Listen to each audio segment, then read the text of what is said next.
Apa itu compression? Banyak dari kalian yang wis ngerti sebenarnya, bagi kalian yang nggak ngerti dengerin aja, bagi kalian yang sudah ngerti akan ada tambahan nanti. Nah, dari pengalaman ternyata compression ini itu ada beberapa karakter dia. Kita akan bahas compression. Ini salah satu tema inti dari press action. Apa itu kompresi? Kompresor ban, Pak. Mbahmu. Compression yang kita sering sebut dengan CP atau CP itu nggak akan bisa kalian pahami kalau kalian nggak tahu struktur. Tonton dulu ini. Struktur itu basic satu-satu kalau belajar. Dan yang kedua, kalian harus pahami bahu kiri, pengkolan bahu kiri. Di video ini juga aku pernah bahas. Nah, yang pertama kita akan lihat struktur. Struktur N kayak gini, teman-teman. Kalian akan sering lihat banyak orang akan menggambar compression seperti ini. Kompresinya dari poin ini ke titik ini. Ini compression. Nah, cuman yang nggak banyak orang ketahui tentang compression adalah bahu kiri. Oke, stay with me. Di sini ada flag, di flag ada bahu kirinya. Bahu kiri, kalian tandai pengkolan bahu kirinya. Kompres yang sempurna itu ini flag yang merah menyentuh pengkolan bahu kiri sebelumnya. Jadi dari ungu ke merah berkompres. Hal ini bisa terjadi berulang kali. Harga membuat flag lagi, menyentuh pengkolan bahu kiri lagi. Nah, ini bahu kirinya, ini pengkolannya. Jadi kompresi itu harus nyentuh minimal bahu kiri. It's good compression. Kayak gini sebenarnya. Cuman kalau menjelaskan lebih simple kayak gini karena gambarnya lebih cepat gitu. Kita contohin di chart seperti apa itu kompresi. Ini adalah salah satu contoh dari kompresi. Why? Kenapa? Nah, kita lihat struktur di sini. Kita lihat struktur lagi di sini. Kita lihat struktur lagi di sini.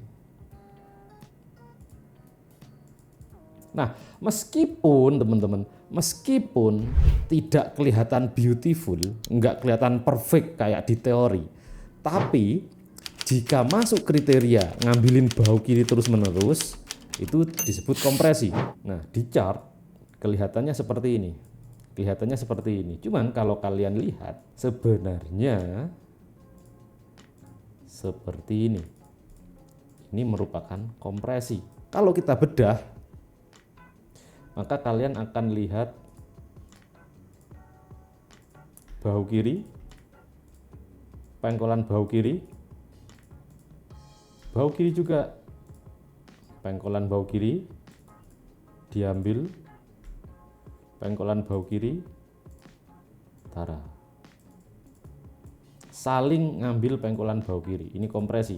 Kita cek apakah benar-benar ngambil bahu kiri semuanya. Ini adalah kepala, ini adalah bahu kiri. Kalau kita tarik, kita akan dapatkan pengkolan bahu kiri. Nah, pengkolan bahu kiri yang ini ketik sama ujung yang ini. Keseluruhan struktur kan yang ini kan. Bahu kiri struktur. Pengkolan bahu kirinya diambil. Artinya dari sini ke sini itu ngompres. Lalu kita cek lagi, di sini juga membuat struktur lagi. Kayak gini. Di sini bahu kirinya. Kalian lihat di sekitar sini, sebenarnya perlu kita zoom. Kita perlu zoom di sekitar sini untuk menentukan eksak pengkolannya. Ingat teman-teman, tidak kelihatan belum tentu tidak ada. Cuman jika kalian mentok time frame sudah kecil, apa yang perlu kita lakukan? Kita tandai ujungnya. Drop base rally-nya. Base rally-nya kita tandai kayak gini. Boom. Dan di tag di sini. Ini tag di sini, ini di tag di sini. Di tag maksudnya diambil ordernya. Artinya dari sini ke sini kompresi. Nah, kompresi ini juga kalian bisa lihat, oh di sini ada kompresi ini. Nah, di ujung sini, dari sini ke sini juga ngompres. Kita cari lagi di chart. Kalian lihat ini struktur N kan? Di sini ada bahu kirinya. Di sini. Karena kekecilan, oke, tak tandai saja. Di struktur yang ini juga ketik juga. Artinya dari sini ke sini itu ngompres. Oke, yang kedua, compression sebagai pendekatan harga. Apa itu? Nah, ya tentu ketika dulu kalian belajar price action, kalian akan memahami bahwa price action kompresi itu salah satu ciri harga mau reverse. Cuman, lihat, contoh kalian mau nge-sell di supply yang ini dengan di kirinya ada support resisten, time frame gede, skala besar, ngono. Lalu kalian melihat sebuah kompresi yang muncul bahkan sebelum harga menyentuh zona supply.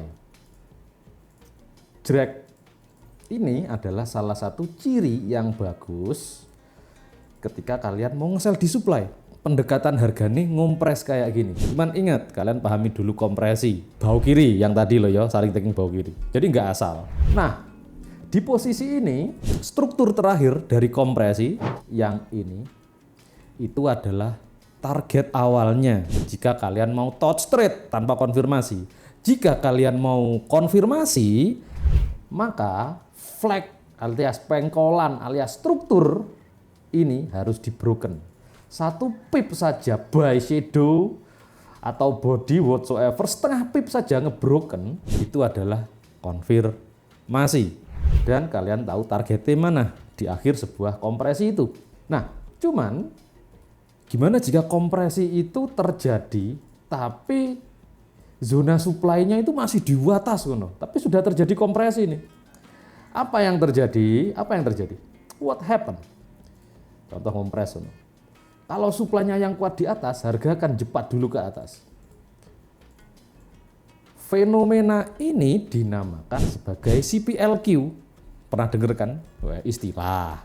Jadi maksudnya kompresi kekurangan liquidity lalu ngambil ke supply. Kayak gitu. Kalau kalian touch trade di sini, ini akan jadi target awal. Cuman jika di pertengahan sini tidak ada SR yang kuat lagi dan ada pengkolan, maka targetnya adalah itu, gitu. Jadi yang pertama harus kita lihat ketika kalian melihat sebuah kompresi itu lirik ke kiri sudah disupply atau belum. Ingat itu, compression as approach. Selanjutnya, kompresi itu juga termasuk benteng alias flag limit. Why is that? Nah, sifat dari compression jika kalian lihat di chart ada kompresi, maka flag terakhir alias struktur terakhir, N terakhir dari kompresi itu adalah benteng dan kita bisa cari entry di situ. Ini termasuk zona supply demand. Ingat itu. Di mana? Di sini. Ini termasuk. Let's say contoh, harga dari atas mantul ke bawah. Kita bisa cari buy di sekitar kompresi. Di sini. That's it. Kalian akan lihatan di chart. Kita ambil contoh yang tadi deh. Nah, kalian lihat di sini. Kompresi terakhir kan yang ini kan. Struktur terakhir kompresi kan yang ini kan. Ucuk-ucuknya yang terakhir. Lihat, ketika harga masuk ke flag compression. Harga mantul. Nah, di sini juga kalian bisa lihat. Ini compression sebagai pendekatan tadi kan ke area demand, harga balik. Nah, tentu beberapa kompresi akan mudah dilihat daripada yang lain. Contohnya yang ini. Nah, kalian lihat ini. Ini kan hanya candle ucuk-ucuk toh. Cuman kalau ada time frame yang lebih kecil, kalian akan lihat di sini flag saling taking kayak gini. Harga drop, retrace, drop jauh. Flag ini, struktur ini, itu ini, dan harga nge-reject. Jadi kompresi, selalu ingat kompresi termasuk benteng. Yang terakhir, yang nggak banyak orang tahu, swap compression. Pak, aku entry di kompresi kok jebol. Kabar bagus. Karena apa? Jika kalian lihat kompresi itu kok dijebol kayak begini nih, jebret, maka kalian tarik kayak gini. Flag pertama dari kompresi kalian tarik, dan ini flag terakhir dari kompresi juga kalian tarik garis. Nah, di sini kalian akan lihat pengkolan, ada pengkolan. Kedua buah zona ini itu bisa kita cari anti di situ. Karena apa? Termasuk benteng. Orang menyebutnya ignored compression. Ada hal-hal yang kita nggak bisa lakukan di kompresi. Contoh, nah kalau kalian lihat sebuah kompresi, kalau aku loh ya, aku nggak mau entry ngesel, contoh di sini, aku nggak mau masuk, aku nggak mau entry di pertengahan kompresi. Contoh di sini, harga ke atas nih, aku cari sell. No, aku nggak.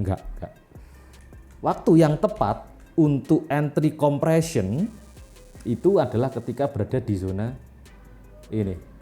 Ketika jebol, aku nggak mau hold, aku nggak mau cari entry. So be careful. Karena apa? Sifat dari kompresi itu ketika di broken, itu sering lurus teman-teman. Itu sering lurus. Kalian lihat aja di story, kalian akan melihat hal itu. Nah, ini sifat-sifat dari kompresi. Kompresi juga punya sifat lain. Apa? Ketika sebuah kompresi itu terjadi, di akhir kompresi sering sekali terjadi boom. Entah ke atas atau ke bawah.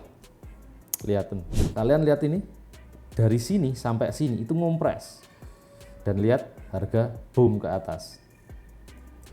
Dan ini juga berlaku ketika sebuah kompresi itu di break.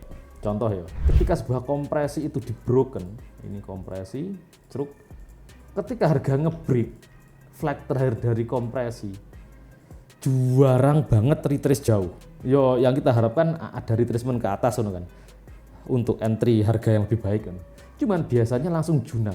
Harga yang sudah kekompres di kiri, kalau benteng pertahanan terakhir di broken, akan langsung lurus. So remember that. Tuh kompresi. Sebenarnya sudah tak jelaskan lebih rinci sih ketika diskusi Zoom sama-sama, dan materinya juga ada di Discord. Tak tunggu diskusi di sono. Oke, thank you teman-teman.